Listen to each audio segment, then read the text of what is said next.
देश आजाद हुआ था मुसलमानों से, मुस्लिम लीग से, जिसने जिन्ना को पाकिस्तान दिया और नेहरू को हिंदुस्तान दिया। ये बलगलामत, और उसमें भी 10 लाख हिंदुओं की लाशों पे करा। ये सबको दिल्ली तो चाहिए। दिल्ली के अंदर इतना रोहिंग्या घुसा दिया इन्होंने। अब वो कह रहा है ये वाला मुसलमान मेरा है, वो वाला मुसलमान मेरा है, फलाना मुसलमान मेरा है। लेकिन मुसलमान को IAS IPS बनाने की बात कोई नहीं कर रहा, मुसलमान को DM DIG बनाने की कोई बात नहीं कर रहा, मुसलमान के बच्चों को पढ़ाने की बात कोई नहीं कर रहा, लेकिन मुसलमानों का वोट लेने की पूरा विपक्ष षड्यंत्र रच रहा है। लेकिन कुछ मुसलमान आएंगे, मुगल महान था, वजीर खान महान था, बाबर महान था, औरंगजेब महान था। भैया ऐसी तुम्हारी मानसिकता ही भाईचारा खराब करती है। ये मोदी योगी खराब नहीं करते हैं। जब हमें पता चलता है ना 7 साल का बच्चा शहीद कर दिया गया, और ऐसों को अगर आप लोग महान कहते हैं, तो वो डिफरेंसेस ये चीजें पैदा करती हैं। मोदी योगी नहीं आकर के हमारे घरों में बोलते हैं कि ये मुसलमान तुम्हारे दोषी है, ये गुनाहगार है, इनको मारो। लेकिन जो अच्छा मुसलमान है वो नाम कमा गया कलाम साहब जैसा। जो अच्छा मुसलमान है वो वीर अब्दुल हमीद निकले जो पाकिस्तान के टैंक उड़ा गया। जो अच्छा मुसलमान है वो शहनाई बजा यहाँ पे आके कहते हैं ये लाल किला हमने बना दिया, ये कुतुब मीनार हमने बनाया, ताजमहल हमने बनाया। अरे मुगलों को क्यों पूछते जिन्होंने छोटे छोटे साहिबजादों को नहीं बख्शा? उनकी शहादत ले ली। बाबा जोरावर सिंह, बाबा जुझार सिंह, बाबा अजीत सिंह, बाबा फतेह सिंह। आज शहादत दिवस चल रहा है, 28 तारीख तक चलेगा। बहुत बहुत स्वागत है आपका। नमस्कार सर। सर आपका नाम क्या होगा? राहुल मेहता। राहुल मेहता जी, ये बताइए अभी दिल्ली विधानसभा चुनाव बिल्कुल नजदीक है और असदुद्दीन ओवैसी 2 कैंडिडेट को ऐसे उतार रखे हैं जो दिल्ली दंगे के आरोपी रह चुके हैं, क्या विचार है? तो देखिए ओबीसी जो है वो कौन सा पाक साफ है, कौन सा दूध का दूल्हा है? अगर वो ऐसे ही लोगों को टिकट दे सकता है, वो कभी एक अच्छे सच्चे मुसलमान को टिकट नहीं देगा। वो कभी कलाम साहब की सोच वाले मुसलमान को नहीं आगे आने देगा। वो कभी वीर अब्दुल हमीद की सोच वाले मुसलमानों को आगे नहीं आने देगा। वो कभी बिस्मिल्लाह खान साहब जैसे बंदों को आगे नहीं आने देगा। वो किन को आने देगा? जो पेट्रोल बम फेंक करके दंगे कराते हो, जो पुलिस के ऊपर पिस्टलें टांगते हो, जो देश में माहौल खराब करते हो, वो ऐसे लोगों को आगे आने देना चाहता है। यही तो हम बताते हैं दिल्ली की जनता को, भारत की जनता को कि आज भी जाग जाओ। अगर ये लोग ऐसे नेताओं को, ऐसे देश विरोधी लोगों को टिकट देते हैं तो इससे नुकसान किसका होगा? इससे नुकसान होगा हमारी दिल्ली का, हमारे भारत का, जो अभी कुछ नहीं है तो उनकी विचारधारा ऐसी है। सोचिए जब वो कुछ बन जाएंगे, चाहे वो पार्षद बने, चाहे वो विधायक बने, चाहे वो सांसद बने, चाहे वो कोई मंत्री बने, जब पावर आ जाएगी तब वो क्या माहौल करेंगे दिल्ली का और भारत का, ये सोच सकते हैं हम लोग। इसलिए कहते हैं कि वोट दो उसको जो आपकी दिल्ली का विकास करे, जो आपके बच्चों का, आपके परिवार की सुरक्षा की बात करे, जो आपके आने वाले फ्यूचर को दिखाए, अच्छा ब्राइट फ्यूचर बनाए उन लोगों को, ऐसे को नहीं जो छतों से पेट्रोल बम फेंकते हो, जो हिंदू मुसलमान के राइट्स करवाते हो, जो पत्थर भरवाते हो लोगों की छतों के ऊपर, जो देश में अराजकता फैलाते हो, तो तुष्टीकरण की राजनीति करते हो, ऐसे लोगों को वोट मत दो। यही बदलाव की घड़ी है। दिल्ली भारत की राजधानी है। हाँ, लेकिन हमारे तो देश का संविधान है, उसमें कहीं ना कहीं संशोधन अभी तो खैर कि हुआ नहीं है। संशोधन ये करना चाहिए कि जो दंगा मतलब आरोपी हो उन्हें टिकट ना दिया जाए, ऐसा कुछ? बिल्कुल, जो बेल के ऊपर हो, जो मर्डर फरोती ऐसे जिनके ऊपर धाराएं लगी होती हैं, बलात्कार की धाराएं लगी होती हैं, इनको तो बिल्कुल वंचित कर देना चाहिए। हम तो जनता से कहते हैं कि जनता ये कहती है इसको वोट दो, उसको वोट दो, फलाने को वोट दो, ढिमकाने को वोट दो। जनता को बात रखनी चाहिए कि सबसे पहले जिनके ऊपर कोई भी आरोप लगा हुआ है उसे इलेक्शन का टिकट कोई भी पार्टी ना दे। अगर कोई भी पार्टी देती है, समझो मैं कट्टर कांग्रेसी हूँ, मैं कट्टर भाजपा का हूँ, मैं कट्टर आम आदमी पार्टी का हूँ, अगर मेरी पार्टी जिसको मैं सपोर्ट करता हूँ वो किसी ऐसे बंदे को टिकट दे करके मैदान में फील्ड में उतारती है, तो सबसे पहले मुझे उसका विरोध करना है, मुझे हरा के भेजना है, ताकि अगले 5 साल बाद अगर वो मेरी पार्टी जिसको मैं सपोर्ट करता हूँ वो ऐसे दागियों को टिकट दे तो 10 बार सोचे कि भैया जब मेरे कार्यकर्ता ही इस नेता के साथ नहीं खड़े थे तो मैं दूसरे कार्यकर्ताओं से क्या अपील कर सकता हूँ, उनसे क्या भावना ले सकता हूँ। तो ये भारत के तमाम लोगों को सोचना होगा। आज आतिक अहमद, मुख्तार अंसारी जैसे दंगल राज वाले लोग संसद तक पहुंच गए, कैसे? क्योंकि वहां के लोग सोए हुए थे, वो नहीं जागे, नहीं तो किसकी औकात थी उनको संसद में भेज देता। कहीं ना कहीं चाहे उनको डराया गया, चाहे उनको जाति में डाला गया, चाहे उनको धर्म में डाला गया, कहीं ना कहीं फंसा करके उन्हें लोकतंत्र के मंदिर में भेजा गया। याद रखो, जो तब कुछ नहीं थे तब आपकी जमीनें लूट लेते थे, आपकी बहन बेटियों की आबरू लूट लेते थे, आपने तो संसद के बना करके सांसद के मंदिर में भेज दिया, तब आपकी बहन बेटियां सुरक्षित कहां से होगी? अब तो उनके पास ताकत भी है, पावर भी है, अब आप कहां न्याय मांगने जाओगे? आप कहां से बड़ा वकील अपॉइंट करोगे हाई कोर्ट सुप्रीम कोर्ट जाने के लिए? ये जरा सोचो। इसलिए अपने गांव से एक निर्दलीय को वोट दे देना जिसने कभी ना कभी बुरे वक्त में आपकी मदद करी होगी, लेकिन एक पार्टी का टैग लेकर के चलोगे तो जीवन में आप लोग रोओगे, आपके बच्चे रोएंगे, आपकी पीढ़ियां रोएंगी। लेकिन असदुद्दीन ओवैसी जी कहीं ना कहीं शायद सोच रहे हो कि दिल्ली में 2 सीट जो है हम झटक गए, जीत सकते हैं। देखिए अभी तो चंद्रशेखर रावण भी तैयार बैठा है। ओवैसी अकेला नहीं है, उसके बाद चंद्रशेखर रावण भी तैयार बैठा है, मायावती जी भी तैयार बैठी है, टीएमसी की वो बंगाल की ममता बनर्जी भी तैयार, ये सबको दिल्ली तो चाहिए।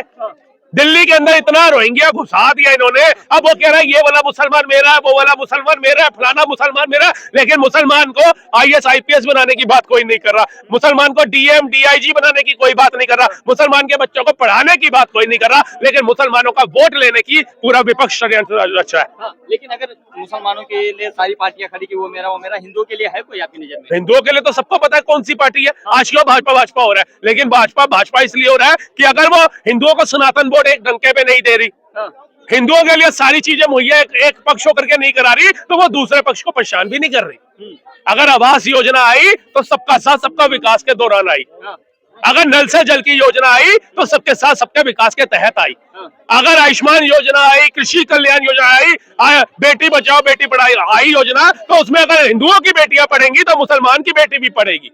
मुद्रा योजना आई, अगर हिंदुओं को मुद्रा योजना के तहत लोन मिलेगा तो मुसलमान को भी मिलेगा। आवास योजना आई, अगर हिंदुओं को वो घर मिलेगा तो मुसलमान को भी मिलेगा। पक्षपात नहीं किया, लेकिन वक्फ किसके लिए आया? एक अलग समुदाय के लिए। मुस्लिम पर्सनल लॉ किसके लिए आया? एक अलग समुदाय के लिए। पहले संसाधनों में पहला हक होगा किसका? एक अलग समुदाय का होगा। मदरसे खोले जाएंगे किसके लिए? एक अलग समुदाय के लिए। मौलानाओं को सैलरी मिलेगी लेकिन किसी और को नहीं मिलेगी, एक अलग समुदाय के लिए। पहले सिर्फ एक अलग समुदाय को मिलता था, पहले सिर्फ मुसलमान मुसलमान होता था, आज हिंदू मुसलमान होता है, वही पीड़ा है इनको। आज हरियाणा की जनता ने आईना दिखाया, महाराष्ट्र की जनता ने आईना दिखा दिया, एमपी की जनता ने आईना दिखा दिया इनको, हिमाचल की जनता ने भी आईना दिखाया इनको, दिल्ली की जनता ने आईना दिखाया, त्रिपुरा की जनता ने दिखाया, उड़ीसा की जनता ने दिखाया, तमाम राज्यों की जनता ने कांग्रेस को, तमाम विपक्ष को आईना दिखाया, क्लीन स्वीप करके एक मुश्त लोकसभा में मोदी जी को सीटें दे करके। उसके बाद भी इनको शर्म नहीं, उसके बाद भी इनको लाज नहीं। ये विपक्ष में जाकर के संसद के अंदर मुद्दा कौन सा उठाते हैं? अडानी अंबानी का। ये नहीं कहता देश की सड़कें कैसे अच्छी होंगी, गरीबों का भला कैसे होगा, एससी एसटी ओबीसी कैसे संपन्न बनेगा, वो कब बराबर के दर्जे में आएगा, उसके घर में कब गाड़ी खड़ी होगी, उसका कब पक्का मकान होगा, उसकी बेटी की शादी के लिए उस किसान को, उस गरीब को सुसाइड करना कब बंद होगा, वो ये नहीं करते। वो कहते हैं सेबी की रिपोर्ट पे बात करेंगे, वो कहते हैं अडानी के लिए बात करेंगे, वो कहते हैं वो कौन सी इससे पहले एक रिपोर्ट आई थी अडानी के खिलाफ ही, उस पर बात करेंगे। अरे देश के अंदर बात करो, देश में सरकारी नौकरियां इतनी नहीं है कि देश के 80 करोड़ युवाओं को आप उठाओगे और सरकारी नौकरी में डाल दोगे। देश के अंदर प्राइवेट रोजगार चाहिए, वो उद्योगपति देता है, और भारत के अंदर उद्योगपतियों को गालियां दी जाती है, भारत के अंदर उद्योगपतियों को नासूर बोला जाता है, भारत के अंदर उद्योगपतियों को कहते हैं कीड़ा बोला जाता है। ये हमारे देश का दुर्भाग्य है। आप जाइए अमेरिका, आज अडानी अंबानी अपना बैग पैक करें और कहें हम जा रहे हैं अमेरिका का सिटीजनशिप लेने, अमेरिका रेड कारपेट बिछा देगा, रशिया रेड कारपेट बिछा देगा कि साहब आइए हमारे यहाँ पे रोजगार लगाइए, लेकिन भारत के अंदर अडानी अंबानी को कोसा जाता है। टाटा ने क्या किया? बंगाल छोड़ दिया ना। छोड़ेंगे क्यों? आप बताइए। आज यूपी के अंदर 1,48,000 करोड़ का एमओयू साइन हुआ विदेशी कंपनियों के साथ।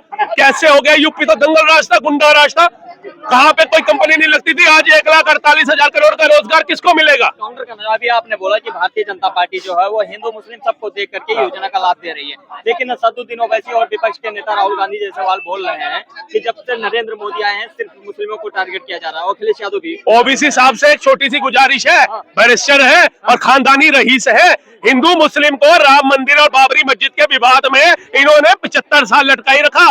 3 साल पहले 2 साल पहले मंदिर जाकर के बना, 2019 के अंदर नींव रखी गई सर्वोच्च न्यायालय के। हिंदू मुस्लिम राइट्स में इतने लोगों को मरवा दिया, ओबीसी साहब ने अभी तक एक ईंट क्यों नहीं रखी बाबरी की, जो सर्वोच्च न्यायालय ने जमीन दी है। बनाओ ना बाबरी, कौन रोक रहा है? राम मंदिर तो बन के तैयार हो गया, लाखों करोड़ों श्रद्धालु माथा टेका है। जिस बाबरी के लिए आपने इतने कत्लेआम करा दिए, कार सेवकों की हत्या करा दी, वो बाबरी मस्जिद अभी तक बन करके तैयार क्यों नहीं हुई? पूछिए ओबीसी साहब से, पूछिए अखिलेश यादव से। ये देना पैसा अगर मुसलमान के पास नहीं है, गरीब मुसलमान तो वैसे 80 करोड़ की लाइन में लगा है, उसके पास तो राशन लेने का पैसा नहीं है, वो तो मदरसे में पढ़ रहा है, उसका तो प्राइवेट स्कूल जाने लायक पैसा नहीं है, वो तो बेचारा पैदल घूम रहा है, साइकिल खरीदने लायक पैसा नहीं है, वो क्या मस्जिद तामील करेगा? लेकिन ओबीसी साहब के पास पैसे की कमी है, अखिलेश यादव के पास पैसे की कमी है, शोएब जमाई के पास पैसे की कमी है, मुस्लिम लीग के पास पैसे की कमी है, वक्फ बोर्ड के पास पैसे की कमी है। ये क्यों नहीं बाबरी बना करके मुसलमानों को उनका हक देते हैं जिसके खिलाफ इन्होंने कत्लेआम कराए? क्यों नहीं बनी बाबरी मस्जिद? मतलब इनका उद्देश्य यही था, पहले बाबरी मस्जिद और राम मंदिर के चक्कर में हिंदू मुस्लिम के कत्लेआम कराओ, अब संबल हिंसा के दायरे में ला करके हिंदू मुस्लिम के दंगे कराओ, पुलिस को पत्थर मारो, सेना को पत्थर मारो, एयरफोर्स को पत्थर मारो, थल सेना को पत्थर मारो, सभी जवानों को पत्थर मारो, कांस्टेबल को थप्पड़ मारो, पत्थर मारो, ये सारा एजेंडा इनका है। क्यों? पुलिस, हमारी सेना, हमारा शोर है, इनके पत्थर खाने के लिए भर्ती होती है। पूछिए इनसे। आज सेना भी कह देना बांग्लादेश की तरह कि हम हट जाते हैं, तुम भी संभाल लो, क्योंकि पत्थर मारने में तुम आगे हो, पेट्रोल बम मारने में तुम आगे हो, देश की सरकारी संस्थाएं जलाने में तुम आगे हो, हर एक चीज करने में तुम आगे हो, हम हट जाते हैं, तुम ही बॉर्डर संभाल लो, पता चल जाएगा 2 दिन के अंदर आटे दाल का भाव। आज देश सुरक्षित है। आज सेना को पत्थर मारने वाले कश्मीर में दिख नहीं रहे, नहीं तो टीवी में जब देखते थे ना तब भी कुछ नहीं कर सकते थे। बस दिल दुखता था कि जिस सेना पे हम अभिमान करते हैं वो सेना एक तटपुंजियों से पत्थर खा रही है। आज वो पत्थरबाज कहाँ गायब है, जाके देखो। आज वो तिरंगा जलाने वाले कहाँ गायब है, जाके पूछो। क्या कांग्रेस के पास सेना रही थी उस समय जब बांग्लादेश अलग कर सकती थी? तो उन पत्थरबाजों को ऊपर नहीं पहुंचा सकती थी, वो तिरंगा जलाने वालों को नहीं कर सकती थी। ये इनकी सोच थी। आज जो इन्होंने एक मीटिंग करी उसमें भारत के झंडे से सियाचिन उड़ा दिया, कश्मीर उड़ा दिया। क्यों? आप एक बात बताइए, भारत की जनता से पूछना कभी क्वेश्चन कि हमें आजादी किससे चाहिए थी? अंग्रेजों से चाहिए थी ना। लेकिन 1947 में हमारा देश आजाद किससे हुआ था? मुस्लिम लीग से आजाद हुआ था। हिंदुस्तान पाकिस्तान बना था, बंटवारा हुआ था, अंग्रेजों से नहीं हुआ था। अंग्रेज तो 1946 के अंदर द्वितीय विश्व युद्ध हारने के बाद ही यहां से जाने की घोषणा कर चुके थे। अभी 2 सितंबर 1946 को पंडित जवाहरलाल नेहरू ने माउंट बेटन के नेतृत्व में शपथ ली थी बतौर कांग्रेस कमेटी अध्यक्ष, बतौर प्रधानमंत्री। लेकिन 1947 में कहते हैं देश आजाद हुआ था। अरे देश आजाद किससे हुआ? यह भी इतिहास के पन्नों में पढ़ाते हैं। देश आजाद हुआ था मुसलमानों से, मुस्लिम लीग से, जिसने जिन्ना को पाकिस्तान दिया और नेहरू को हिंदुस्तान दिया। ये बलगलामत, और उसमें भी 10 लाख हिंदुओं की लाशों पे करा।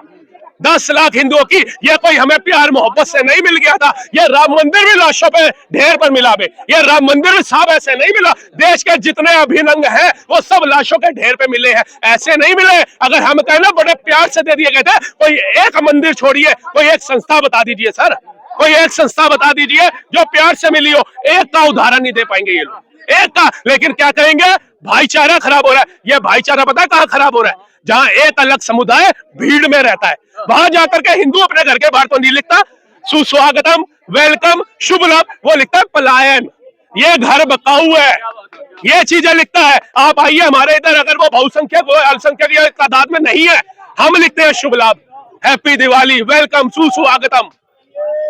आज जब हमारे यहाँ आएगा तो हम भी कहेंगे हाँ वो ठीक कहता था। आज हम कहते हैं ना भाईचारा खराब। हम ये नहीं कह रहे किसी के धर्म का अपमान करो, कभी भी मत करो, ये तुम्हारी संस्कृति भी तुम्हें इजाजत नहीं देती, ये तुम्हारा धर्म भी इजाजत देता, लेकिन अपने धर्म का अपमान बर्दाश्त भी मत करो। वो राम, जब तुम पैदा होते हो तो राम का नाम होता है, हर सांस में राम का नाम होता है। मरते हो तब भी कहा जाता है राम नाम सत्य है। दुनिया को बताया जाता है कि राम का नाम सत्य है। उस राम के जय घोष में अगर तुम्हारे बच्चों की गर्दनें काट दी जाए, कहते हैं 47 के वक्त अगर हमारे जज्बात ठंडे ना होते, 1947 जब मुसलमानों ने कहा हमें पाकिस्तान जाना है, वोट किया और एक रात में इनका डिसीजन बदल गया। सरदार पटेल कहते थे ऐसा क्या हो गया? कहते हैं 1947 बंटवारे के वक्त अगर इन हिंदुओं के जज्बात ठंडे ना होते तो आज भारत की कुछ छतों पे ये हरे झंडे ना होते, ना मारा जाता राम गोपाल मिश्रा, ना रामनवमी पे दंगे होते। ये क्यों हो रहे हैं? क्योंकि जज्बात ठंडे थे सर। आज तब भी ठंडे थे। आज भी राम गोपाल मिश्रा किस लिए मार दिया गया? सिर्फ एक झंडा बदलने के लिए। ऐसी है। लेकिन अभी भी देखा जाए तो हमारे देश में जो हिंदू है वो कहीं ना कहीं अलग अलग संगठनों में, अलग अलग जातियों में बटा हुआ। तो साहब इन्हीं की वजह से तो पीछा है। मुगलों की क्या बात थी? मुगल कितने आए थे बताइए? कितने आए थे? ये जयचंद तब भी थे, अंग्रेज आए तब भी थे, ये आज भी है, ये त्रेता में भी थे, ये द्वापर में भी थे, ये सारे थे। आप बताइए आज जो लोग यहाँ पे आके रहते हैं, ये लाल किला हमने बना दिया, ये कुतुब मीनार हमने बनाया, ताजमहल हमने बनाया। अरे मुगलों को क्यों पूछते जिन्होंने छोटे छोटे साहिबजादों को नहीं बख्शा? उनकी शहादतें ले ली। बाबा जोरावर सिंह, बाबा जुझार सिंह, बाबा अजीत सिंह, बाबा फतेह सिंह। आज शहादत दिवस चल रहा है, 28 तारीख तक चलेगा। उनको नमन करो जिसने सनातन बचाने के लिए, तुम्हारे जनों बचाने के लिए बहुत शहादत दे दी, उस पर नहीं बोल रहे। लेकिन मुगल महादेव कभी किसी अंग्रेज ने आकर के बोला, कभी किसी ईसाई ने आके बोला भाई गेटवे ऑफ इंडिया तो अंग्रेजों ने बनाया था, वो तो ईसाई थे, हमें दे दो। इंडिया गेट तो अंग्रेजों ने बनाया था, ईसाई थे हमें दे दो। पुराना पार्लियामेंट हाउस ईसाइयों ने बनाया था, वो हमें दे दो। किसी अंग्रेज से, किसी ईसाई से सुना? सिखों ने बोला कि भाई हिंदुओं को तो चोटी बचाने वाले हमारे गुरु थे, उनका तो धर्म बचाने वाले हमारे गुरु थे। गुरु तेग बहादुर साहब ने शहादत दे दी, गुरु गोविंद सिंह साहब ने पूरा परिवार वार दिया, ये सब पे हमारा राज होना चाहिए, नहीं बोला। लेकिन कुछ मुसलमान आएंगे, मुगल महान था, वजीर खान महान था, बाबर महान था, औरंगजेब महान था। भैया ऐसी तुम्हारी मानसिकता ही भाईचारा खराब करती है, ये मोदी योगी खराब नहीं करते हैं। जब हमें पता चलता है ना 7 साल का बच्चा शहीद कर दिया गया, और ऐसों को अगर आप लोग महान कहते हैं तो वो डिफरेंसेस ये चीजें पैदा करती हैं। मोदी योगी नहीं आकर के हमारे घरों में बोलते हैं कि ये मुसलमान तुम्हारे दोषी है, ये गुनाहगार है, इनको मारो। लेकिन जो अच्छा मुसलमान है वो नाम कमा गया कलाम साहब जैसा। जो अच्छा मुसलमान है वो वीर अब्दुल हमीद निकले जो पाकिस्तान के टैंक उड़ा गया। जो अच्छा मुसलमान है वो शहनाई बजा गया लाल किले के ऊपर जब हमारा देश पाकिस्तान और हिंदुस्तान से अलग हुआ। ऐसे लोगों को स्वीकार किया जाता है। लेकिन आप कहोगे कितना हिजबुल्लाह मारोगे, हर घर से हिजबुल्लाह निकलेगा। आप कहोगे कितना अफजल मारोगे, हर घर से अफजल निकलेगा। आप कहोगे कितना कसाब मारोगे, अरे वो बेचारा पुलिस वाला कांस्टेबल छातियों पे 20 गोलियां खा गया कसाब को पकड़ने के लिए। जाकर के उस तुकाराम साहब के घर जाकर के पूछना, जिसके बीवी बच्चे रातों रात यतीम हो गए, अनाथ हो गए, सिर्फ किस लिए? एक आतंकवादी को पकड़ने की जिद थी उसके अंदर, एक जज्बा था उसके अंदर। ये सब, ये जो जवानी है ना, ये खून है हमारे युवाओं का। ये हमें भाजपा वाले आकर के नहीं पढ़ाते, बजरंग दल या कोई अन्य संस्था नहीं पढ़ाती। जब हम स्टडी करते हैं, जब हम चार साहिबजादे जैसी मूवी देखते हैं, तब खून खोलता है हमारा। ये सुभाष चंद्र बोस, भगत सिंह, राजगुरु, सुखदेव, इन्होंने भी कुछ पढ़ा होगा, तभी इनका खून खोला ना देश के लिए। कौन 22 साल की उम्र में फांसी के तख्ते पे लटक जाता है, बताइए? कौन लटकता है? कोई नहीं लटकता। ये सब ढोकला किया इन्होंने, गद्दारी करी देश के साथ, मुस्लिम लीग के साथ मिलकर के जिन्ना को वहां दे दिया पाकिस्तान और यहाँ दे दिया हिंदुस्तान। आप एक बात बताइए, घर के अंदर भी हमारे इतने बुजुर्ग खड़े हैं, माँ बाप की एक प्रॉपर्टी होती है, 2 भाइयों की शादी होती है, बच्चे होते हैं, बीवी होते हैं, उन दोनों में नहीं बनती, वो भाई कहते हैं अपना अपना हिस्सा लेके अलग हो जाते हैं। बंटवारा होता है, घरों में भी होता है सर।